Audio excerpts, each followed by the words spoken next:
느헤미야 강의 7번째 시간, 비판에서 살아남기라는 제목으로 말씀을 전하겠습니다. 설교 제목이 조금 특이하죠. 비판, 좋게 들리지 않습니다. 비판이라는 단어의 뜻, 이것은 잘못된 점을 지적하여 부정적으로 말한다, 그런 의미를 가지고 있어요. 잘못된 것을 지적하여 부정적으로 말한다. 자, 그러므로 기본적으로 비판이라는 말은 부정적인 것입니다. 부정적으로 말하는 것이니까 부정적인 것이죠. 자, 그러나 일반적으로 사람들은 비판에 대해서 두 가지로 이해하고 있는 것 같아요. 첫째는 긍정적인 비판이라는 표현도 있죠. 건설적인 비판, 그렇게 말하기도 합니다. 사람이나 공동체를 세우려는 목적으로 좋은 뜻으로 하는 비판, 그것을 긍정적인 비판 또는 건설적인 비판이라고 말하고 있어요. 그런데 말 그대로 부정적인 측면이 강조된 그런 비판도 있죠. 바로 부정적인 비판이에요. 파괴적인 비판입니다. 무분별하게 비판하는 것입니다. 대책 없이 비판하는 것입니다. 이러한 것은 개인과 공동체를 무너뜨릴 확률도 높다는 것이죠. 사랑이 없기 때문입니다. 자, 우리는 부정적인 비판 또는 파괴적인 비판을 해서는 안 된다, 그런 생각을 가지고 있어요. 혹시나 행여나 우리가 불의의 병기가 되지 않을까, 마귀의 도구가 되지 않을까, 공동체를 깨뜨리는 그런 통로가 되지 않을까 염려하는 마음이 있기 때문입니다. 자, 오늘 예루살렘 상황을 보니까 아주 파괴적인 비판, 부정적인 비판이 넘쳐나는 것을 보게 돼요. 특별히 대적들을 저희가 볼 때 그들이 이스라엘 사람들을, 예루살렘 성민들을 그렇게 파괴적으로 아주 강력하게 비판하는 모습들을 저희가 보게 됩니다. 그들의 분노, 비웃음, 업신여김, 욕설, 또 협박 등이 가득한 것을 저희가 보게 돼요. 누가 그렇게 하였는가? 북쪽에서는 사마리아가, 남쪽에서는 아라비아가, 동쪽에서는 암몬이, 서쪽에서는 아스돗이 그렇게 하였다는 것이에요. 우리의 삶의 주변이 말 그대로 사방팔방에서 저희들을 강도 높게 비판하고 저희들을 무너뜨리려고 한다면 도대체 어떻게 저희들이 살아갈 수 있겠어요?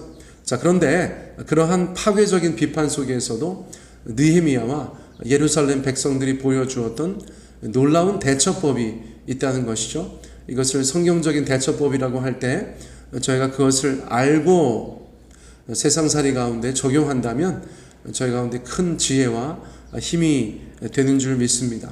자, 현실 세계에서 그런 일이 없더라도 예를 들어서 아주 파괴적으로 부정적으로 저희들을 공격하는 사람들이 있다면 어떻게 하면 될까요? 첫째, 하나님께 가감없이 기도하면 됩니다. 하나님께 가감없이 기도하면 돼요. 느헤미야는 도전과 위기, 또 기회와 갈림길마다 기도하는 인생을 살았다고 이미 살펴보았습니다. 기도하는 사람, 기도하는 인생, 그가 바로 느헤미야였어요. 그런데 어떻게 기도하였는가? 가감없이 속마음을 주님 앞에 다 털어놓았다는 것입니다. 4절과 5절, 이미 지난 본문이긴 하지만 다시 한번 살펴볼게요. 4절과 5절, 우리 하나님이여 들으시옵소서. 우리가 업신여김을 당하나이다. 원하건대 그들이 욕하는 것을 자기들의 머리에 돌리사 노략거리가 되어 이방에 사로잡히게 하시고 주 앞에서 그들의 악을 덮어두지 마시며 그들의 죄를 도말하지 마옵소서.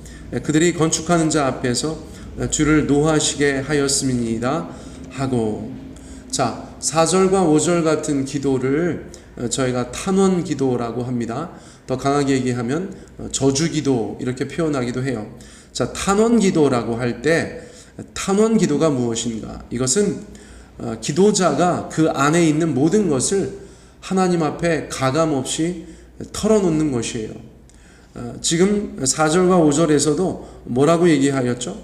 그들이 노략거리가 되게 하여 주십시오. 이방에 사로잡히게 해 주십시오. 그들의 악을 덮어두지 마십시오. 그들의 죄를 도말하지 마십시오. 사랑이나 자비, 긍휼 같은 것, 동정 같은 것은 없어요. 그냥 주님 심판해 주세요. 없애 주세요. 그렇게 강력하게 기도하는 것이죠. 자, 이러한 기도들을 살펴보았던 유명한 기독교 사상가 C.S. 루이스는 특별히 시편을 보고서 충격을 받았다고 고백하면서 이렇게 이야기하였어요.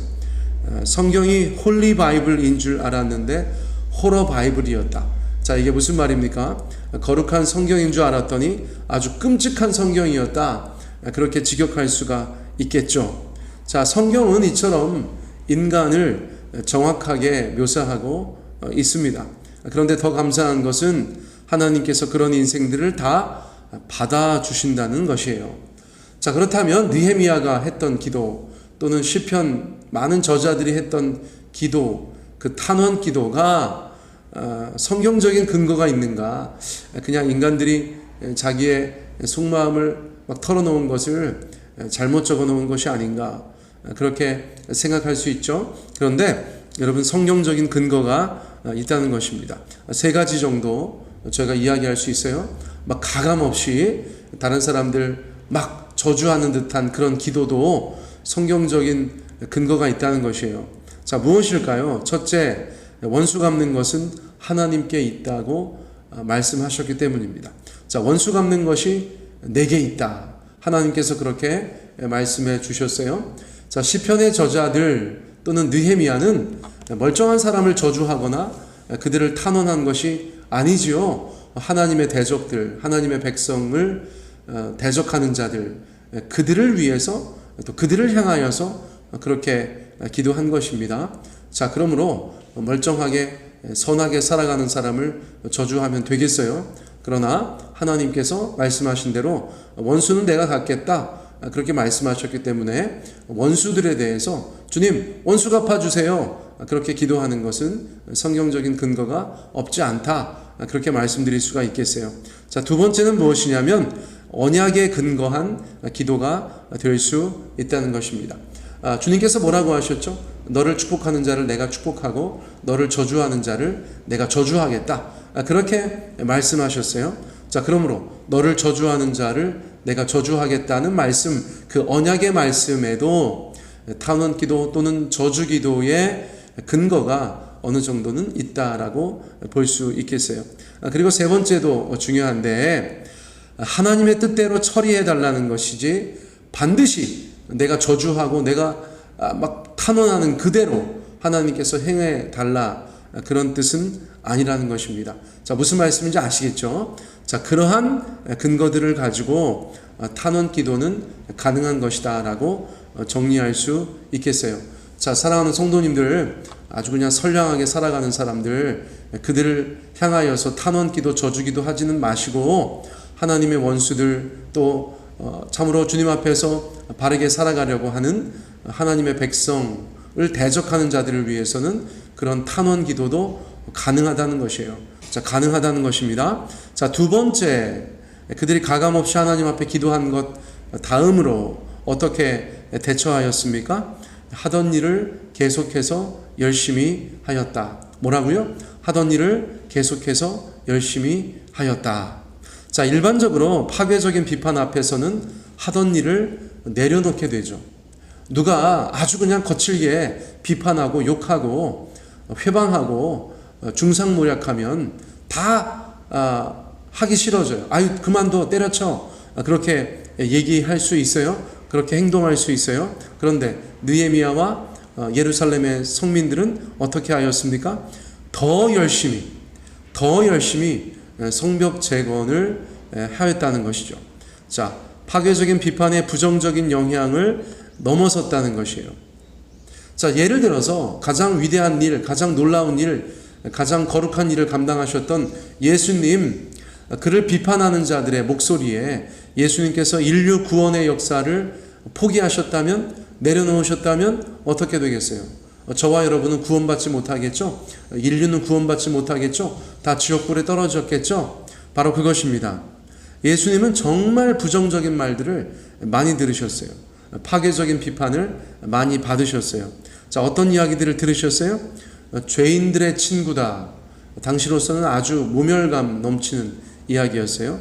또 율법 파괴자다. 하나님의 말씀을 파괴한다고 하나님의 아들이신 그분께 너는 율법 파괴자야. 그렇게 말했다는 것이죠. 또 하나님의 아들이신 그분께 너는 신성 모독을 하고 있어. 하나님을 모독하고 있어. 그렇게 말했다는 것이죠. 어떤 사람들은 심지어 정신 나갔다, 미쳤다, 그렇게까지 이야기했어요. 성령 충만의 대명사이신 예수님께 귀신의 힘을 힘입어서 귀신을 내쫓는다. 그런 얼토당토하는 이야기도 하였어요. 또 자칭 유대인의 왕이다. 아유, 그 유대인의 왕 아무것도 아닌데 하나님의 나라의 왕이신 예수님께 자칭 유대인의 왕이다. 그런 기분 나쁜 말도 많이 하세요. 또 거짓말장이다. 진리의 왕이신 예수님께 거짓말장이다. 그렇게 말하였어요. 여러분, 저희가 예수님인데 이런 얘기 들으면 아유, 너희 같은 것들을 뭘 구원하겠다고 내가 여기 와 있느냐, 그냥 너희들 여기 두고 가겠다, 그러지 않았겠어요? 그런데 예수님이시기 때문에 감사합니다. 예수님은 멈추지 않으셨어요. 그 온갖 파괴적인 말, 비판적인 말, 부정적인 말, 그 모든 것들도 견디어내시고 이겨내시고 묵묵히, 아니 더 열심히 그 길을 가셨던 것을 저희가 보게 됩니다.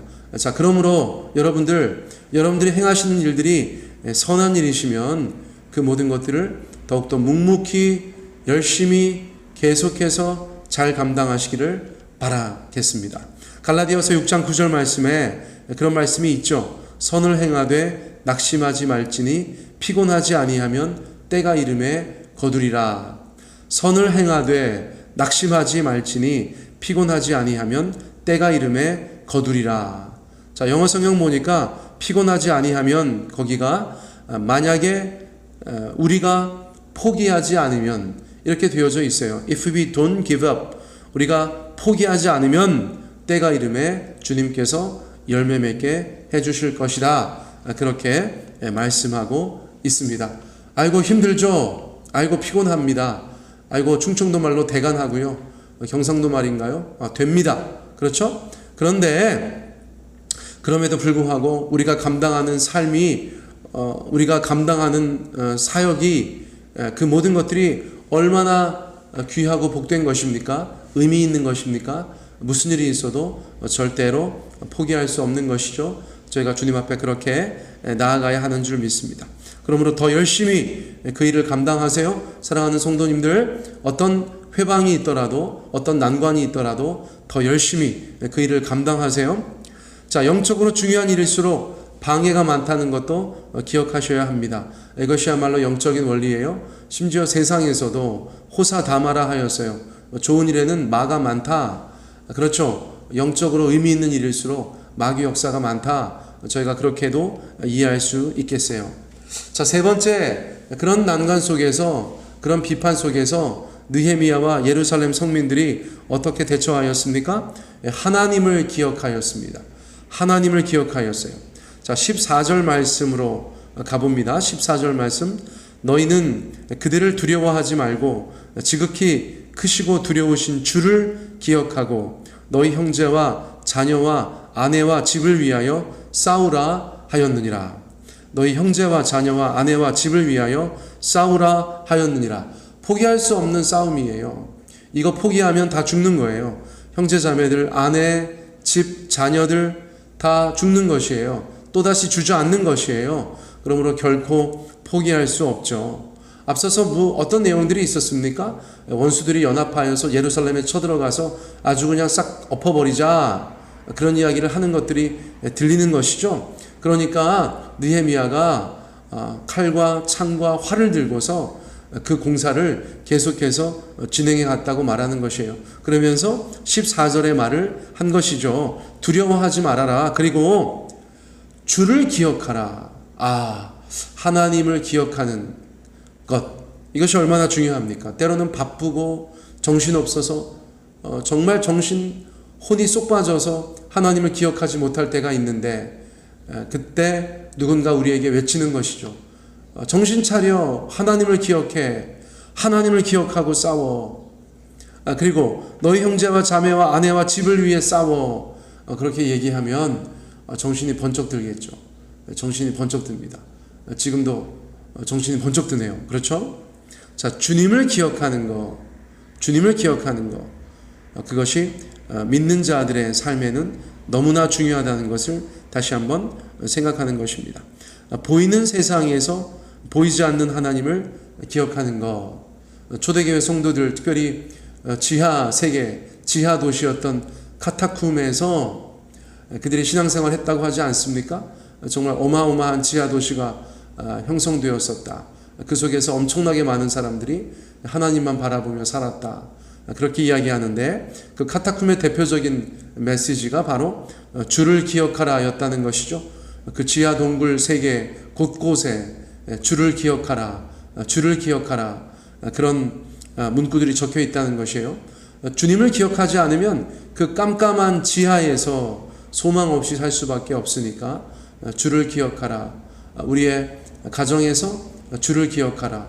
우리의 직장에서 주를 기억하라. 학교에서 주를 기억하라. 모든 삶의 자리에서 주를 기억하라. 여러분, 이것이 하나님의 음성인 줄 믿습니다.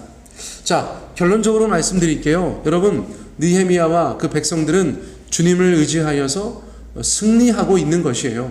그리고 마침내 승리하게 될 것입니다. 어려움이 있어요. 난관이 있어요. 그러나 포기하지 않고 선을 행하면 승리하게 된다는 것입니다. 예수님의 십자가는 어떤 것이었습니까? 처절함의 상징이에요. 그러나 인류를 구원하는 축복의 통로가 되었습니다. 모세의 지팡이는 어떻습니까? 너무나 힘들고 어려운 길이었지만 하나님의 역사의 상징이 되었어요. 기드온은요, 여러분, 항아리와 횃불과 나팔 따위로 전쟁에서 승리한 그런 놀라운 주인공이 되었어요. 주님을 의지할 때 승리했다는 것을 보여주었어요. 여호수아는요, 양각나팔과 함성으로 여리고성을 무너뜨렸어요. 참으로 놀라운 일이죠.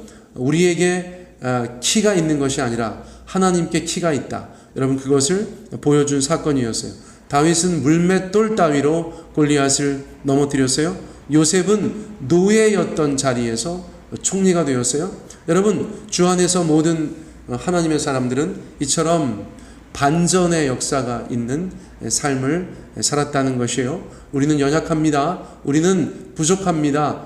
대적들에게 상대가 되지 않을 것 같아요. 세상에서 승리하는 것에 참으로 결격사유가 많은 것 같아요. 그러나 주님을 기억하고 또 사랑하는 지체들과 가족들을 기억하고 이 험한 세상 열심히 살아갈 때 우리 주 안에서 마침내 승리하게 될 줄 믿습니다. 자, 고린도후서 4장 말씀, 질그릇과 같은 우리 안에 보배로우신 예수님이 있다. 할렐루야. 시편 18편, 내가 주를 의뢰하고 적군을 향하여 달리며 내 하나님을 의지하고 담을 뛰어넘나이다. 내 하나님을 의지하고 담을 뛰어넘나이다.